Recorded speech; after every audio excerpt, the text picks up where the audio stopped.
Ugmaan 22 anyos na si Maria Angelica Venosa kan San Rafael Buhi, Camarines Sur sa bagong kakayanan na sa iyang naukudan sa demo training sa cocktail mixing. Napig-opresir sa Tarabangan Caravan kan Ako Bicol Party List katabang ang Technical Education and Skills Development Authority o TESDA Bicol kan nakaaging Webes. Sabi niya bintahin hanggang ini sa iya urog na bilang estudyante sa kursong Tourism and Management. I plan to work in the cruise industry, which is yung wine mixing or cocktail mixing is one of the jobs na I can land on after graduation.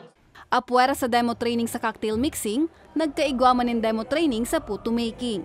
Para sa 12 taon ng paratienda nin puto na si Maylene Haver, sa tabang kan aktibidad na dugangan mandaan sa iyang kaaraman sa pag-ibo nin puto, nabintahin hanggang sa iyang sadit na negosyo. Nagpapasalamat po ako sa mga bumubuo nitong organisasyon, lalo na sa Ako Bicol, kasi sa pamagitan ng pagtuturo nila sa ganitong training, malaki yung nagagawa nilang tulong para sa aming mga nanay, para madadagan yung kaalaman namin sa paggawa ng ganitong product.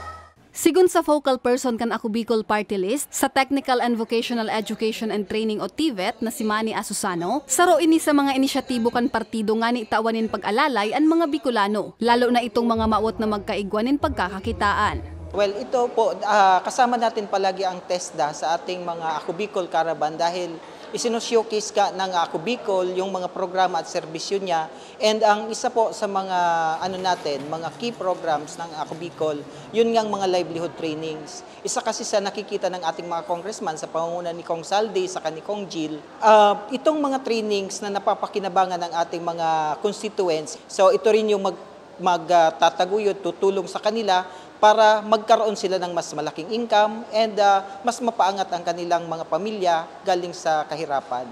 Pigpapasalamat man ni Dr. Rita Obsequio, ang Vocational School Superintendent kan Camarines Sur Institute of Fisheries and Marine Sciences TESDA, ang suportang pigtatao sa Indakan Partido. Madami po ngayon ang mga walang napagtutuunan ng pansin lalo sa trabaho.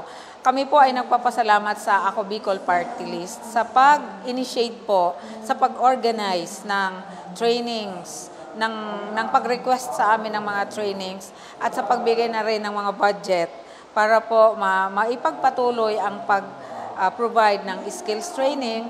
Kasi po, ang aim naman natin talaga ay hindi lang makapagbigay ng skills, pero yung sustainability ng programa. Mientras tanto, nagkaigwaman ng demo training sa small engine maintenance, solar installation as in domestic appliance repair na pigpartisiparan man ng labisang gatos na benepisyaryo. Para sa mga baretang tatak Bicol, Jennifer Pulinar.